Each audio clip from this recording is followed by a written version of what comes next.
Gypsy Rose made a bold statement during a recent live stream. She now views social media, or more specifically, her presence on it, as a full-time job, not a casual pastime, not a creative outlet, but a career. And suddenly, all of her recent content starts to click into place, from exploiting her infant for engagement to pushing products like she's hosting a low-budget QHVHC segment. But instead of giving the energy of someone who's recently been released from prison after being involved in one of the most talked-about criminal cases of the decade, it's giving desperation. It feels like someone clinging to relevance, scrambling to secure income streams before the public's fascination completely fades away. What's unfolding on her social media isn't just the usual cringy influencer stuff. Gypsy is spiraling. She's dancing awkwardly like no one's watching, but we are. She's oversharing vulnerable moments, awkwardly attempting to shill products without any kind of marketing finesse, and most troubling of all, repeatedly involving her baby in her chaotic bid to remain in the spotlight. So let's break it down, starting with one of her most bizarre, try-hard moments yet, a so-called review of Daft's Scramble Cookie Body Care line. In this video, she stages herself in a bath, supposedly relaxing and enjoying the products. Except it's clearly all for show. She's filming herself with her phone in the bathroom, propped somewhere just right to catch her at what's supposed to look like a peaceful moment. But there's no steam. Her hair and skin are dry. There's no genuine vibe of relaxation. Everything about the setup screams scripted, like something ripped straight out of a badly acted reality show. She moved her hands around the product awkwardly, as though she'd seen enough influencer videos to mimic the motions but didn't quite understand the why behind them. The result wasn't authentic. It was stiff, uncomfortable, and painfully forced. Y'all, Gypsy decided she was going to try Dove Soap's new crumble cookie line, and she done a video where, I'll just show it to you. I just gotta mute it because it has music in the background, but I'll show you the video. Here you go. I mean, she literally just gets some of the scrub out and turns the shower, reaches in, turns the shower on while she's standing in a robe, and shows her hand wetting the sponge. But I don't believe she was actually in the shower with her phone filming herself. Like, I don't know. I think she stood in the shower to film the video, but who is holding the phone? Her, if you look at it closely, in my opinion. Y'all can let me know what y'all think. And then at the end, she says, I smell so good. I recommend this for all girlies. Why can't men use it if they want to? I'm sure your baby daddy Kenan would love to smell like a cookie. You know, I'm just saying, y'all. And to make it worse, she didn't even disclose the video as an ad. There was no sponsored tag, no indication of a paid promotion, not even a thanks to Daft for gifting her the items. In the influencer world, that's a huge problem. Even PR packages need clear disclosure. But when fans asked about it in the comments, she rushed to clarify it wasn't a sponsorship, that she just made the video for fun. But let's be real. Who stages an entire fake bath setup, edits it, and posts it online just for fun? That's not authenticity, it's auditioning. It was clear she was hoping the brand would see the post, be impressed by the engagement, and reach out with a real deal. But that's not how it works, especially not when your name is tied to one of the most controversial true crime cases in recent memory. Daft, the brand, has a reputation for wholesome, body-positive campaigns.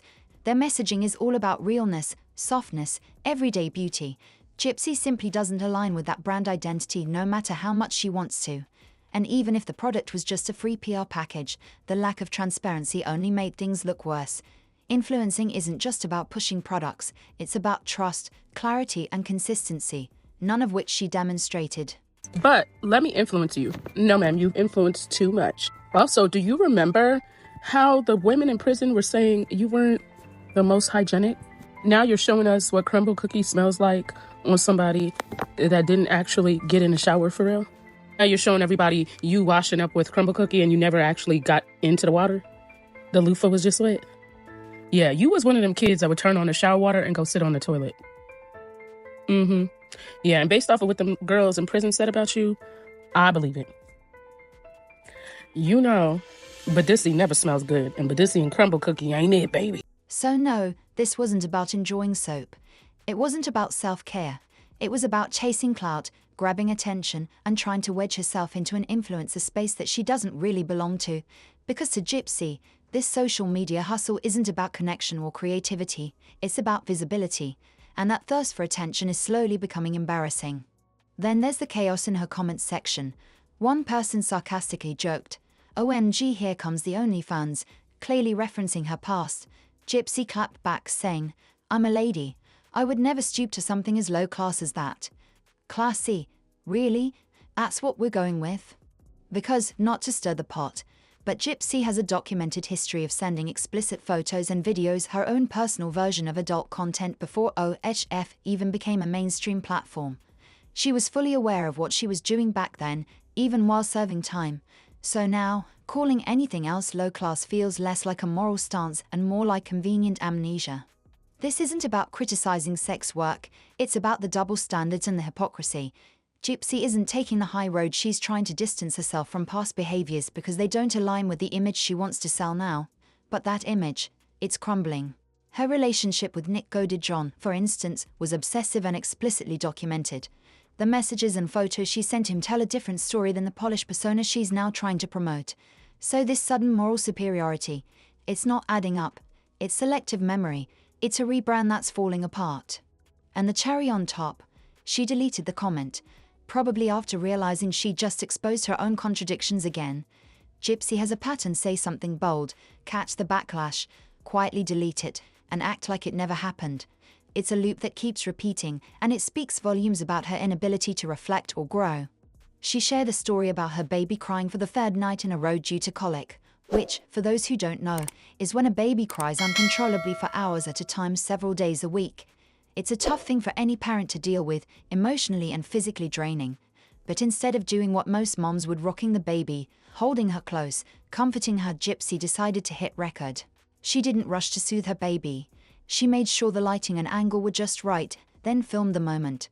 Her child's face was clearly showing signs of distress: red, scrunched, crying hard, and Gypsy just sat there, looking more preoccupied with capturing it than calming it. That moment felt less like a mom in survival mode and more like someone staging a scene. Was she really caught in a tough situation and just happened to grab her phone? Or was this a moment she saw as an opportunity to perform for the internet? Either scenario is unsettling.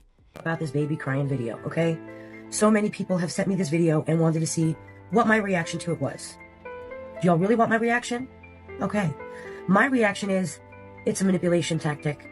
That whole video is a manipulation tactic because Ken is away. Let's be real. If you're a mother, like I am, then you know that babies usually don't start becoming colic at 3 to 4 months. That baby's what, 3, 4 months old now? You don't just become colic at 3 to 4 months. Usually it's a newborn thing, and then colic resolves itself at 3 to 4 months. Does that mean that's the case in every case? No. But that's the usual, that's the norm. I don't know. This doesn't look like a real mom struggling with colic. I don't know if y'all have ever had a baby with colic, but I have, and there ain't nobody setting up a camera. There ain't nobody putting it up on a tripod, pressing a button so we can catch the exact instance where, oh my goodness, I look exhausted. There ain't none of that happening when you actually have a baby with colic. It just doesn't. Because you're literally absolutely at your wit's end. You're absolutely exhausted, and you're really just trying to soothe this baby. You're upset because you don't know why the baby's crying. Normally, it's gas, okay? That's usually what brings on colic, but, you just get so upset because you can't pacify this baby, and nobody is sitting there as a mother with a child with colic, looking at a camera, looking at the whole tripod stood up there, trying to get that caught on film. That's just not a thing in real motherhood. I'm sorry, that's the truth. Do I believe that this was posted right after Ken posted that video of being in Mississippi? Yeah. I believe that this whole facade, this whole video that she put out there, was absolutely a manipulation tactic. To sit there and, one, make him feel bad and make everybody else feel bad, like, oh my gosh, I gotta be a whole mother all by myself. That's what I think on that video. I'm not looking at a mother who actually has a baby with colic. And let's be real, if that baby was colic, you wouldn't have an hour and a half to be spending on lives every Monday, because babies don't care if you're on live or anything else that's going on, okay? It's the kind of thing that makes people wonder what's really going on behind the scenes. Is the baby truly being cared for properly? Does Gypsy even have full custody? And who actually said the baby has colic, a medical professional or just Gypsy diagnosing it herself? Let's not ignore that she once made serious claims about her mother having a mental disorder, a claim experts weren't entirely convinced by. If she was willing to exaggerate or fabricate something so major back then, it's hard to blindly trust what she's saying now. Not long after that, she switched gears with a series of TikTok videos where she tries hard to go viral with dances. But they don't feel fun or lighthearted. They come off awkward, try hard, and honestly kind of cringy. You know that secondhand embarrassment you feel when someone's doing the most but doesn't quite realize how it's landing. That's the vibe. And then, just when it looked like she might pull back, a TikTok user popped up in her comments with a username that referenced her mom in a not-so-subtle way. Instead of ignoring it or taking a break, Gypsy responded with yet another dance video, same energy, same strange vibe, like she's almost leaning into the weirdness on purpose. And then came the moment that took things way too far. At the end of one of those videos, she flashed a hand gesture resembling a gun. If you know her story, you know exactly what that brings to mind, the weapon involved in the crime against her mother. A crime she once claimed she didn't fully understand, only to later change her story and admit otherwise. That gun, that act, is one of the darkest pieces of her past. So why reference it at all, especially in a TikTok dance? It didn't feel ironic. It didn't feel clever. It felt jarring, unsettling. Like she hasn't processed the weight of it all, or worse, she's using it for shock value to stay relevant. This all points to someone who still doesn't seem to grasp the gravity of her history. Instead of showing growth or self-awareness, she's using social media as a way to stay in the spotlight.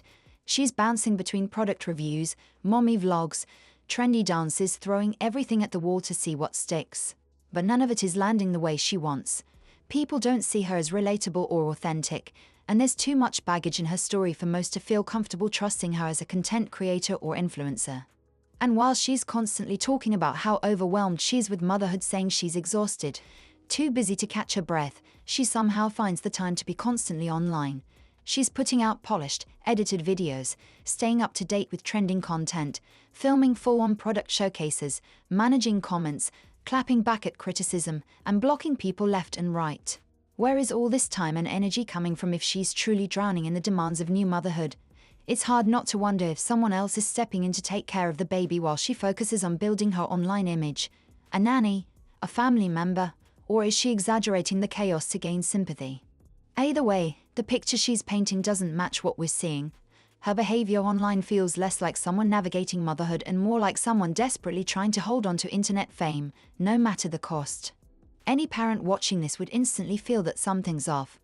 Things just don't add up, and if Gypsy doesn't actually have full custody of her child, then there's an even deeper problem here. Why is she trying to paint herself as this overworked, all-hands-on-deck supermom? Is this just another one of her exaggerated portrayals? A carefully crafted image to gain sympathy, attract views, and catch the attention of potential brand deals? It feels like an emotional play, one meant to connect with her audience on a deeper level, but when the reality doesn't match the performance, it crosses into manipulation. If she's presenting herself as a struggling full-time mother while someone else is handling most of the childcare in the background, that's more than misleading. It's calculated. And it's unfair to the real moms out there who are living that daily chaos without filters, without edits, without help. Moms who don't have the time or energy to choreograph TikToks or create a storyline, they're just trying to make it through the day. So again, the question stands. Who's really taking care of the baby, Gypsy? And maybe even more important, who's holding you accountable? Right now, Gypsy seems to want social media to be her career, but the way she's going about it isn't working. She's not inspiring, not connecting, not being honest. If she truly wants to build something meaningful, she needs to pause, reflect, and show actual progress, real growth. That means no more dramatized hand gestures, no more pity bait content, no more pretending, especially not filming a distressed baby to fish for likes or empathy. This doesn't look like a redemption arc. It feels like a slow unraveling. What do you think? Is Gypsy spiraling, or is this just her version of doing social media? If you're down for more deep dives like this, hit that like, drop a comment, and stick around because this is only the beginning.